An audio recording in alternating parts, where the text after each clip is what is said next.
Halo teman-teman, jadi saya akan menjelaskan tentang teknologi luar angkasa. Teknologi luar angkasa dibagi menjadi dua, yaitu teknologi luar angkasa dunia dan teknologi luar angkasa Indonesia.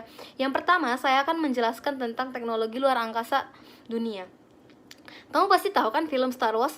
Film Star Wars ada di kehidupan nyata loh. Istilah Star Wars dipopulerkan oleh Ronald Reagan pada tahun 1983 untuk kompetisi teknologi luar angkasa di masa Perang Dingin.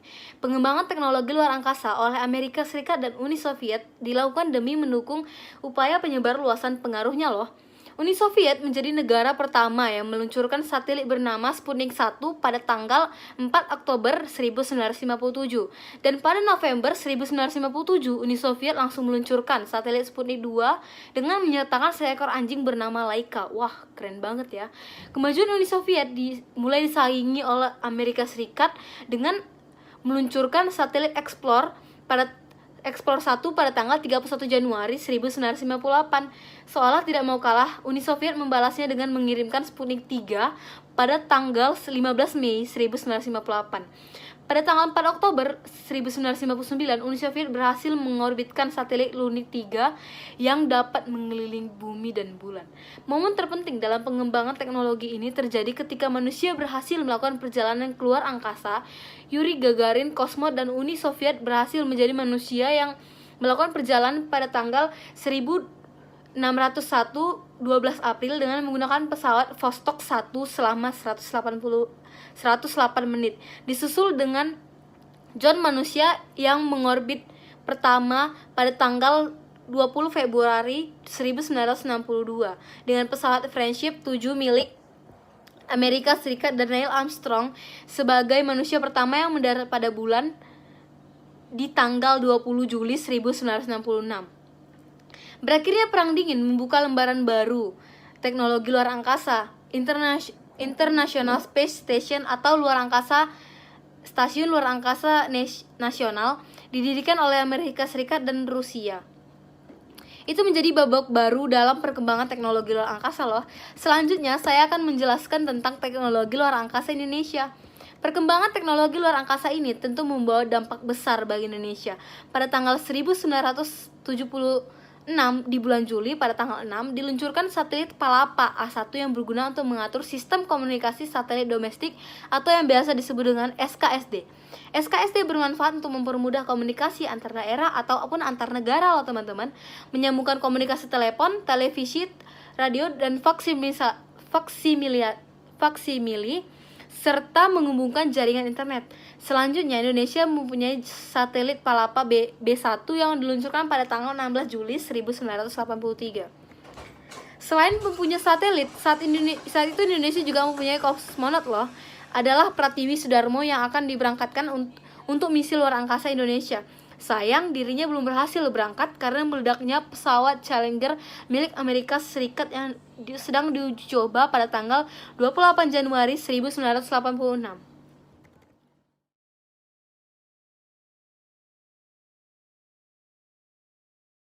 Nah, selanjutnya saya akan menjelaskan tentang perkembangan teknologi persenjataan yang ada di dunia ataupun yang ada di Indonesia. Kita pasti tahu senjata itu sudah ada sejak dulu, baik itu dalam Perang Dunia ataupun Perang Dingin. Nah, Amerika Serikat dan Uni Soviet ini menggunakan senjata-senjata yang ada di dunia ini untuk perang, untuk melawan sesama, atau untuk menghancurkan negara-negara lain. Contoh-contoh persenjataan yang ada pada zaman dahulu itu, misalnya ada nuklir, ada bom, lalu para prajurit-prajurit zaman dulu juga menggunakan tank untuk menembak-nembak musuh, lalu juga menggunakan kapal selam untuk diam-diam untuk menyerang musuh diam-diam, lalu menggunakan pesawat bom. Pesawat bom ini sudah sangat jelas mereka menggunakan pesawat bom untuk ngebom mereka dari atas sampai ke bawah agar tidak terlihat begitu. Lalu ada kapal perusak yang digunakan untuk merusak apapun yang ada milik lawan mereka. Saya akan menjelaskan perkembangan teknologi persenjataan di Indonesia. Pertama itu mulai berkembang pada saat Indonesia memperoleh kedaulatan dalam konferensi meja bundar. Pemerintah Republik Indonesia menasionalisasi pabrik senjata dan merilis senjata. Lalu pabrik senjata ini dikelola oleh tentara negara Indonesia, TNI, Angkatan Darat. Lalu sejak saat itu senjata mulai berkembang, selalu dipakai untuk penjajahan dan digunakan berbagai jenis senjata. Ada senjata api, ada amunisi, ada kendaraan perang juga seperti tank dan segala macam. Saya akan menjelaskan dampak negatif dan dampak positif dari adanya perkembangan teknologi persenjataan. Yang pertama yaitu dampak positif dari perkembangan teknologi persenjataan. Yang pertama yaitu terciptanya keamanan negara karena adanya persenjataan ini negara menjadi lebih aman karena musuh-musuh mungkin akan takut atau mungkin merasa terancam karena kita memiliki teknologi senjata. Lalu yang kedua, mudah menangkap penjahat. Karena adanya senjata tentu kita pasti merasa lebih aman dalam menangkap penjahat karena mungkin penjahat itu dengan tangan kosong atau memegang pisau atau apa. Jadi kita bisa dengan gampang menangkap atau hanya mengancam dengan senjata kita. Lalu yang kedua yaitu dampak negatifnya. Yang pertama adalah rusaknya ekosistem. Ya, rusaknya ekosistem ini sudah jelas karena mungkin ada yang menyalahgunakan pemakaian senjata atau ada juga karena menangkap penjahat mungkin salah sasaran atau terlalu banyak menggunakannya sehingga merusak ekosistem-ekosistem yang ada di bumi ini. Lalu yang kedua ini sangat jelas yaitu meningkatnya terorisme. Ya karena terorisme berkaitan dengan senjata, mungkin karena bertambahnya senjata, terorisme ini semakin bertambah juga dan mereka juga semakin tertarik untuk melakukan aksi teroris.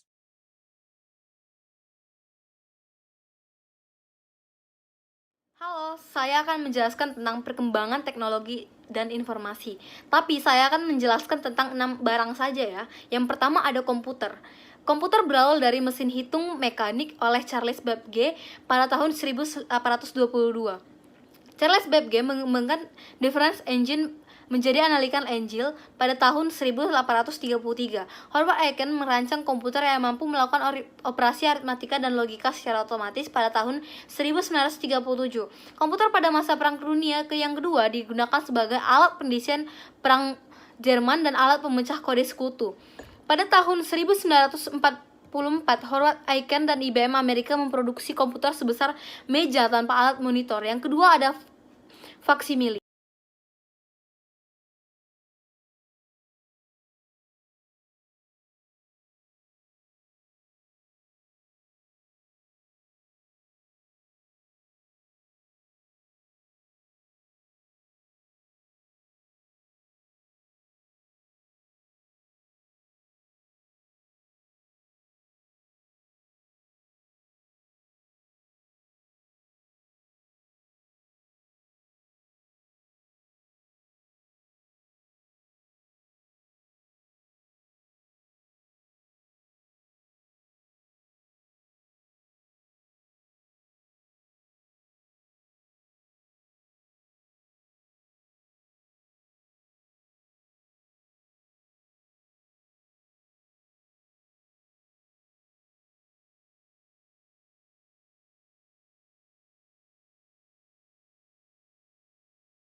Halo semuanya, perkenalkan saya Dianita dari kelas 12 IPS 1. Di sini saya akan menjelaskan tentang perkembangan teknologi transportasi yang ada di dunia. Kita semua pasti tahu transportasi di dunia ini ada tiga macam. Yang pertama itu adalah transportasi darat, transportasi udara, dan transportasi air. Transportasi darat seperti yang kita tahu ada mobil, ada bus, ada motor, dan segala macam. Transportasi di udara ada pesawat, ada helikopter, dan transportasi di air ada kapal. Yang pertama, transportasi di darat. Pertama kali mobil itu ditemukan oleh Henry Floyd. Lalu kereta api itu pertama kali ditemukan oleh Maglev. Kereta api pertama kali ditemukan oleh Maglev. Yang kedua yaitu transportasi udara, yaitu yang pertama adalah pertama kalinya diterbangkan balon udara oleh Joseph dan Jacques Eitin pada tahun 1782, dan balon udara itu pertama kali diterbangkan setinggi 300 meter dari bawah ke atas, setinggi 300 meter. Lalu yang kedua ada pertama kali ditemukannya pesawat terbang bernama Kitty Hawk oleh Olive dan Wilbur Wright pada tahun 1903. Lalu yang ketiga adalah pertama kali ditemukannya pesawat jet pada tahun 1905 oleh Henry Fonda. Lalu yang ketiga adalah transportasi air. Nah, transportasi air ini pertama kali yang ditemukan itu adalah kapal selam. Kapal selam ini dulu dipakai untuk melakukan penjajahan militer sebagai macamnya, atau biasanya kapal itu digunakan untuk menyerang dalam perang. Lalu karena itu sejak Perang Dunia Pertama, kapal ini semakin terkenal lalu semakin dipakai oleh masyarakat sekitar. Setelah itu, karena kita sudah membahas gimana transportasi yang ada di dunia, sekarang di luar negeri, sekarang saya akan menjelaskan tentang perkembangan teknologi transportasi yang ada di Indonesia. Sebelum adanya transportasi, apalagi transportasi darat, masyarakat Indonesia itu membangun jalan yang ada di Indonesia, yaitu jalan seperti jalan tol gitu. Nah, saya akan menjelaskan bagaimana terciptanya jalan raya yang ada di Indonesia. Perkembangan pembuatan jalan tol pertama kali di Indonesia itu pada tahun 1973 dan dibuat di Jakarta, Bogor, Ciawi. Lalu jalan tol ini dibuat kemudian bisa dipakai pada tahun 1978. Jalan tol ini sudah mulai dipakai, lalu jalan tol ini dipasang sepanjang 50 km. Dibuat sepanjang 50 km. Lalu dilanjutkan kembali, dibuat di Pulau Sumatera, dibuat di Jakarta Tangerang, dibuat Jakarta Surabaya ke Gempol, lalu Surabaya ke Gresik, Cikampek ke Purwakarta, ke Padalarang pada 2005. Saya akan menjelaskan perkembangan transportasi air yang ada di Indonesia. Pelabuhan kapal pertama di Indonesia itu bernama NV Nederland Indische Industrie. Itu pertama kali berjalan pada tahun 1823 yang dibuat oleh Jenderal Van der Capellen. Lalu setelah dibuatnya ini dibuat lagi bengkel kapal pada tahun 1849 di Surabaya. Lalu setelah dibuatnya ini, sampai pada tanggal 1939, perusahaan ini diganti namanya menjadi Marine Establishment atau ME. Saya akan menjelaskan tentang perkembangan transportasi udara yang ada di Indonesia. Penerbangan pertama kali ditemukan oleh Indonesia yaitu pesawat yang pertama kali ditemukan oleh Nurtanio Pringgodissuryo dan Wiseko Supomo.